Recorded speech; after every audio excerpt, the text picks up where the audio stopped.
La 1:38, seguimos en la ruta del aprendizaje por señal 94.9, más música, mejor información. Hay algo que quería comentarle, conseguí por aquí un artículo sobre Einstein. ¿Cuántas veces has escuchado en tu vida, no? Eso de que a Einstein se le hacen muchas referencias y todo el sinónimo de la inteligencia, la gente te compara con Einstein como un gran pensador, todas esas cosas, ¿no? Pero fíjate, aunque Einstein se ha convertido en un punto de referencia para medir el intelecto, ¿no? Un poco sabe realmente la obra del científico, ¿no?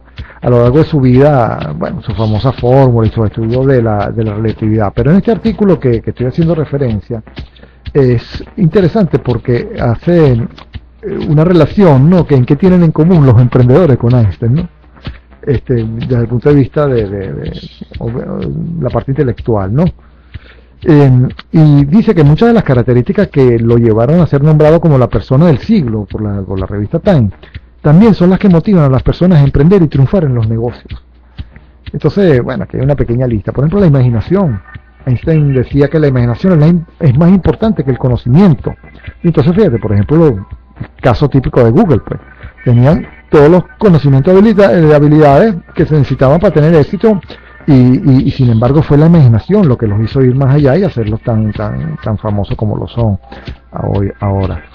También una de las frases de Einstein decía: lo importante es nunca dejar de cuestionarse, y eso tiene que ver mucho con el emprendimiento, porque un emprendedor precisamente eso es lo que tiene que estarse cuestionando constantemente: cómo puedo hacerlo mejor, qué es el producto, qué servicio puedo ofrecer, cómo yo puedo de alguna manera mejorar lo que estoy haciendo. Si Einstein hubiera dejado de cuestionarse, obviamente no hubiera podido llegar a desarrollar las teorías que desarrolló. Otro de los conceptos que Einstein siempre hizo mucho hincapié fue que él decía que los viejos problemas un problema nunca puede ser analizado desde el mismo esquema de pensamiento que lo creó. Tiene que cambiar eso, ¿no? Entonces, habla de las nuevas formas de pensar. Él decía textualmente: no podemos resolver problemas pensando de la misma forma que cuando los creamos. Y esto es algo que también tiene que ver mucho con el emprendimiento, ¿no? Con todas estas cosas. Y con las cosas nuevas. Por supuesto. Otra cosa que le hablaba es la intuición. Fíjate, un científico hablando de la intuición, ¿no? Cuando vemos como siempre relacionamos lo científico con la parte racional, entonces resulta que no, un momento. Y decía que lo único realmente valioso es la intuición. O sea, más allá de la parte racional, decía que lo valioso es la intuición. Él trabajaba en física teórica y cuestiones de este tipo, y sin embargo él decía que realmente lo que le tenía que confiar en la intuición para poder desarrollar algo. Y bueno, un emprendedor hace lo mismo todos los días, ¿no? En la confianza, pues, en los propios instintos, lo que dirige a muchos a crear grandes avances en el siglo XX. Si vemos no podemos tener todo lo racional cubierto para tomar una decisión. Las decisiones siguen siendo intuitivas, y aunque tú tengas toda la información, realmente la decisión termina siendo tomada por la parte emocional. Entonces, bueno, también Einstein habla de la actitud positiva. La debilidad de actitud se convierte en debilidad de carácter, decía Einstein. Otra, fíjate, las siestas. que Einstein era un defensor de las siestas. Él decía que había que descansar para darle la capacidad al cerebro para que pudiera de alguna manera tener ese reposo y de alguna manera generar ideas, ¿no? Entonces él defendía la siesta. También decía de centrarse en lo importante y olvidar los detalles, digamos que rodean siempre los problemas y lo que estamos analizando, y era tratar de centrarse en lo realmente importante, cosa que tiene que ver mucho con los empresarios y los emprendedores. También la voluntad, el poco temor ante el fracaso, la voluntad de siempre levantarse y seguir ante el fracaso. Él decía que cualquiera que nunca ha cometido un error es porque nunca ha intentado nada nuevo. Correcto. Hablaba también de mantener el balance. Entonces fíjate qué interesante todo el dominio de la tecnología también. Einstein era un gran defensor del dominio de la tecnología, lo que te iba a permitir realmente salir adelante y los nuevos conocimientos era ese dominio de la tecnología. Entonces, Fíjate toda esta similitud, ¿no?, entre el pensamiento de Einstein y lo que es un emprendedor, ¿no?, en la parte intelectual. Creo que Álvaro nos tiene preparado unos mensajes. Bueno, vamos a música, vamos a un tema musical y ya regresamos en la ruta del aprendizaje por señal 94.9 de Unión Radio. Seguimos conversando con Ildemaro sobre la medicina antienvejecimiento, medicina estética y medicina antienvejecimiento.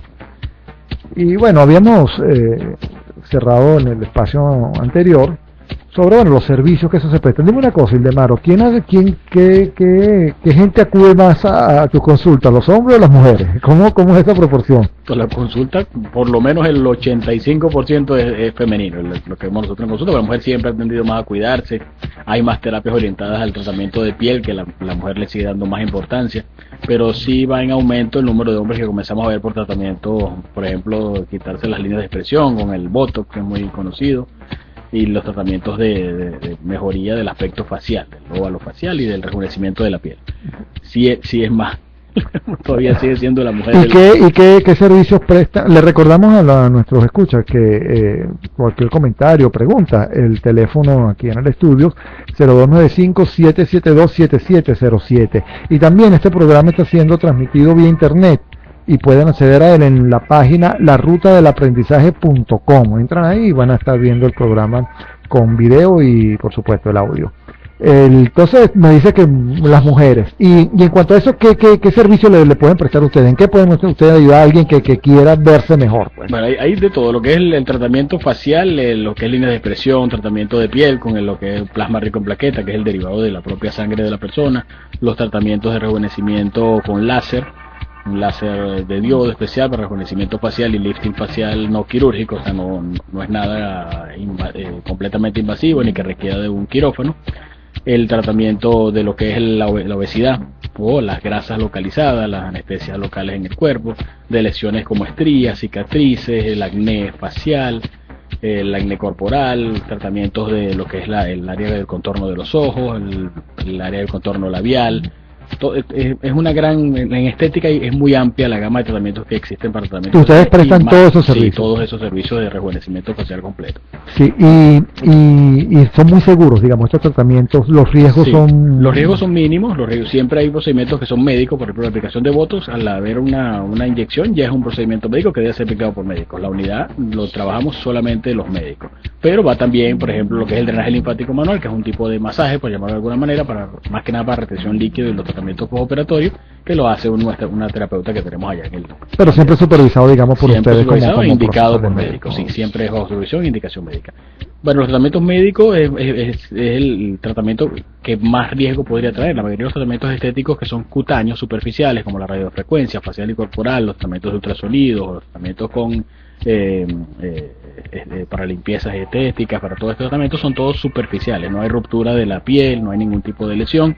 Eso evita, por ejemplo, o permite que una persona pueda hacérselo antes de una fiesta, por ejemplo, una no hay riesgos de infección ni nada. No, los riesgos de infección minimizados porque además cuentas con un equipo médico que conoce las normas de asepsia y antisepsia que van a permitir que también no se haga ninguna infección. Sí, porque entiendo, Ildemaro, que en esta área que tú te dedicas, tu especialidad, también hay mucho brujo, ¿no? Mucho bicho raro por ahí, ¿no?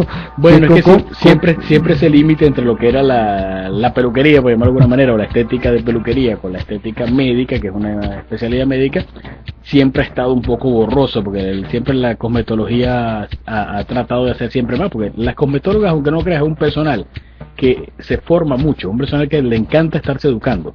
Es sorprendente, cualquier curso que tú quieras hablar de ellas, de algún tema, ellas van a estar interesadas en acudir, entonces a veces se exceden un poco en el sentido de aplicar cosas que no deberían estar aplicando porque no es un personal médico, pero es un personal que es ávido por conocimiento, es increíble. Claro, eso puede ser peligroso, ¿no? Es peligroso en algunos casos, entonces bueno, incluso nosotros somos parte de un equipo que está dictando un diplomado a cosmetología, que es orientado a este tipo de personal, no es a un personal médico, y una de las normas es que tratemos de ser un poquito cuidadosos con la información que le damos, porque ellas averiguan poquito y quieren ya meterse por completo quieren prácticamente meterse en un quirófano y hacer una cirugía. Y eso tengo entendido que ha causado en muchos casos, no solo en el país, sí, también el problema en es el ese, mundo claro, que la estética médica no es una medicina sencilla, comenzando porque no es un paciente que está llegando con un dolor o con alguna queja en particular, es un paciente que está llegando para ver cómo mejora. No es aspecto. Urgente, no es un tratamiento, no es una emergencia. No es una emergencia. Entonces, es como tú vas a hacer que esa persona esté mejor.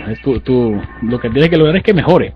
Claro. Imagínate que tú pongas una inyección de un botox, por ejemplo, y hagas un hematoma. Oye, la persona, por supuesto, se va a quejar. Yo vine sin hematoma y me voy con un hematoma. A diferencia de que llego a la clínica, llego con el hematoma y se supone que me voy mejor. Claro. Con la lesión y me voy mejor. Aquí no. Entonces, hay que tener mucho cuidado. Es una especialidad médica para la cual casi ningún médico tradicional está preparado. No egresas conociendo cómo manejar este tipo de pacientes. Claro, porque no son materias de pregrado ni nada de eso. Tú te sientes en una emergencia y ahí te llega solito el que se dio el golpe, el que se dio el que se enfermó, y tú simplemente le mejoras. Y claro, y digamos en las pasantías tampoco para nada. Más bien en la facultad casi que lo orientaban esto hacia lo que era herejía. Sí, hacia la herejía, está bien. Pero dime una cosa, Ildemaro, ¿quién envejece, digamos, entendiendo por envejecer esa relación no adecuada entre el biológico y cronológico? ¿El hombre o la mujer? ¿Quién se presenta? No depende más del sexo. Aunque los niveles hormonales tienen mucho que ver, ¿okay? La testosterona a nosotros nos protege mucho en unas cosas y en otras hace daño. La piel se protege mucho por la testosterona. El hombre tiene más lo que es en cantidades referentes. O sea que la mujer envejece más rápido. La piel. Con respecto a la piel, sí, la piel de la mujer es una piel más delicada. La piel masculina, a pesar de ser el que llaman sexo fuerte, es una piel que tiene esa fuerza de esa recuperación, recuperación más fácil.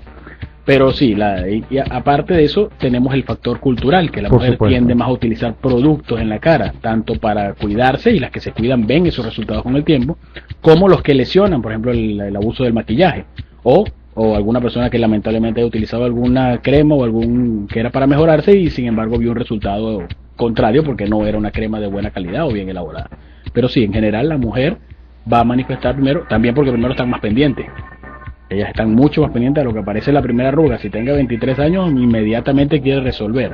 El hombre le da más chance, no está muy pendiente de su apariencia, culturalmente también se acepta más un hombre que no se cuide, que no tenga un cuidado tan grande. Y un poco ya para ir cerrando, ¿qué consejo le das tú a una persona para que quiera acceder a esto, que para no presentársele un problema, que la cuestión sea segura, pues, digamos? Lo principal es un poquitico lo que tú hablabas antes de Einstein como último punto de la intuición.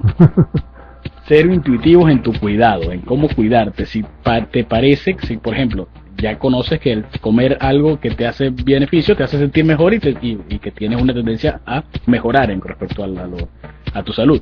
Entonces come bien, busca la manera de comer bien, busca la manera de informarte, de conocer qué alimentos te favorecen, qué alimentos te desfavorecen, y comer más lo que hace la tendencia de lo que te favorece. Si, el ejercicio es clave, primero porque como hablábamos en cuanto a los sistemas, el sistema de locomoción es algo que te permite mantenerte joven, es decir, si tú te puedes mover por tus propios medios, tú eres joven. Cuando empiezas a depender de un bastón, de otra persona, de una silla, de alguna andadera, se supone que estás envejecido, así tengas la edad cronológica que tengas. Si tú necesitas un bastón a los 20 años, tienes un envejecimiento con respecto a la persona que se desplaza por su es relativo, es algo relativo. Es relativo. Entonces, el ejercicio, la clave es buscar el ejercicio adecuado para cada persona, y un ejercicio que además de trabajar la parte corporal, te ayude con lo mental. Y un tercer consejo que tiene también que ver con el envejecimiento es la espiritualidad, el manejo de tu parte espiritual, no dejarla por fuera, o la emocionalidad.